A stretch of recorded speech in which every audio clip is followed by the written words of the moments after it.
Senior నాయకులు అలాగే Rajahmundry rural MLA Gorantla Botsa Chowdary గారు ఉన్నారు. అలాగే మాట్లాడే ప్రయత్నం చేద్దాం. సార్ చెప్పండి, ఈయన వ్యాఖ్యలు ఎలా చూడాలి, అలాగే మా అంబటి రాంబాబు చంద్రబాబు గారిపై చేసిన వ్యాఖ్యలు ఏ విధంగా?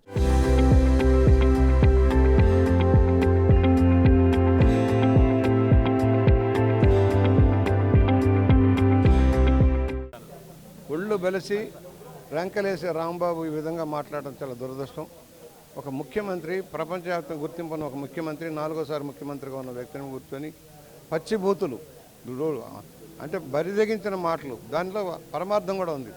ఎందుకంటే జగన్మోహన్ రెడ్డి గారు ఏదైతే కల్తీ నెయ్యి మద్యం వ్యాపారంలో దోపిడీ చేశారో దాని మీద ఇవాళ జరుగుతున్న విచారణలని పక్కదారి పట్టించడం కోసం, రెచ్చగొట్టి పబ్బం గడుపుకోవడం కోసం, శాంతి భద్రతలు విఘాతంగా సృష్టించి గవర్నర్ పరిపాలన రావాలి, నేను ముఖ్యమంత్రి కావాలనే భ్రమలో ఈ కార్యక్రమాన్ని చేస్తున్నాడు.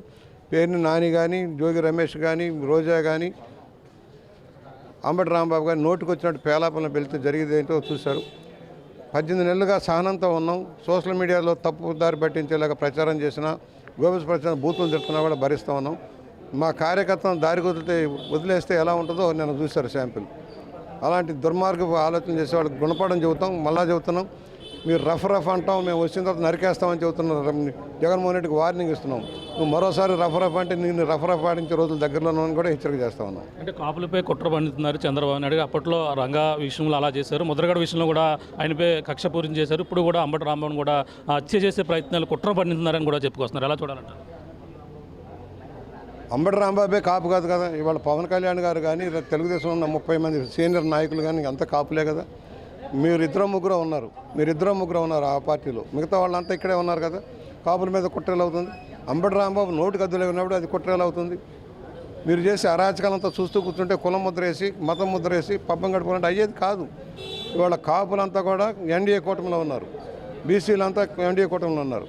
11 సీట్లు వచ్చినా సిగ్గు సర్వం లేకుండా ఇంకా ఏ విధంగా మాట్లాడతారు? ఇది తప్పు జరిగింది, క్షమించమని అడగాల్సింది పోయి సమర్థించడం జగన్మోహన్ రెడ్డి తగదు. హత్యారాజకీయాలు ఆరితేరిన వ్యక్తి, కుట్రల కుతంత్రాలకు తరలిపిన వ్యక్తి. గతంలో కూడా రాయలసీమలో అనేక హత్యల్లో భాగస్వామ్యం ఉందని చెప్పేపడే వ్యక్తి. సొంత బాబాయిని హత్య చేయించి కేసు మాఫీ చేయడం కోసం తిప్పలు పడుతున్న వ్యక్తి. 13 సంవత్సరాలుగా కేసును మాఫీ చేయడం కోసం కోర్టుల చుట్టూ తిరగకుండా బెయిల్ మీద ఉన్న బెయిల్ పక్షి ఈ విధంగా చేయడం చాలా దురదృష్టకరం. దీన్ని మేము ఖండిస్తా ఉన్నాం. అరాచకం చేస్తున్నారు. ఇది రాష్ట్రపతి పాలన కావాలని కూడా వీళ్ళందరూ కూడా కోరుతున్న పరిస్థితి. ఎలా చూడాలంటారు? తరం కాదు. అరాచకం సృష్టించి రాష్ట్రపతి రావాలి, అర్జెంటుగా నేను సీట్లు ఎక్కాలనుకున్నాను. సీట్లు 5 ఏళ్ళు ఏం ఉద్ధరించావని నీకు మళ్ళీ అధికారం ఇస్తారు. 11 మంది కుదించినా కూడా ఇంకా సిగ్గు సరం లేదు. అసెంబ్లీకి రావడానికి పారిపోదు. రా, నువ్వు అసెంబ్లీలో చర్చిద్దాం రా, నీ వాదన ఏదో వినిపిద్దాం, మీ వాదన మేము వినిపిస్తాం. నీకు ధైర్యం ఉంటే రా. మద్యం కేసులో కానీ, కల్తీ నెయ్యి విషయంలో కానీ ఏ విధంగా దోపిడీ చేసావు, తిరుపతి ఆస్తులు ఎలా దోపిడీ చేసావు మాట్లాడదాం. నీకు ధైర్యం ఉంటే రా. నువ్వు పారిపోయి పిరిగి సన్యాసిలాగా పారిపోయి మాట్లాడటం సరైనది కాదు. కల్తీ జరిగిందని చెప్తున్నారు. దాన్ని ఇలా డైవర్ట్ చేసేందుకు ఈ విధంగా దాడులు దిగుతున్నారని కూడా చెప్పుకో. సిట్టు విచారణ చేసి కేసు కూడా ఫైల్ చేసింది. నువ్వు సజ్జల రామకృష్ణారెడ్డి కల్తీ సహజం అట, కల్తీ సహజం జరుగుతూనే ఉంటుందని చెప్పాడంటే ఏమని అర్థం? అంటే పవిత్రమైన హిందూ ధర్మాన్ని కాపాడే ఆలోచన లేకుండా మీరు చేసే నిర్వాకాన్ని సమర్థించుకోవడం చాలా దురదృష్టకరం. అంటే కొవ్వు ఉందా లేదని, అందులో ఉందని కూడా మొదటగా ప్రచారం చేశారు, అందులో లేదని తెలుస్తున్నారు. రసాయనాలు ఉన్నాయని చెప్తున్నారు. ఎవరైతే ఒక సంస్థకి ఎంక్వైరీకి పంపిస్తే మా దగ్గర అంత ఎక్విప్మెంట్ లేదు, మరో సంస్థ ద్వారా చేయించుకోమన్నారు. మరో సంస్థలు తేల్చినాయి రసాయనాలు కలిసినాయి, కెమికల్స్ కలిసినాయి అని చెప్తే అర్థం ఏంటి? పవిత్రమైన నెయ్యిలో పాలు లేకుండా నెయ్యి వచ్చిందంటే అర్థం ఏంటి?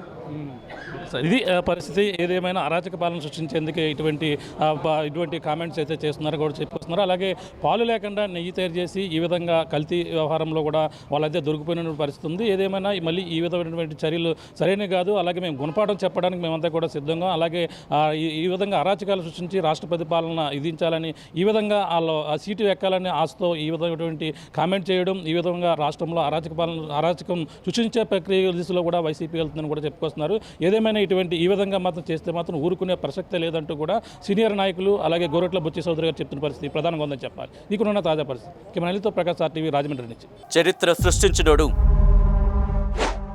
ఇప్పుడు ఆ చరిత్రని తిరగరాయబోతున్నాడు.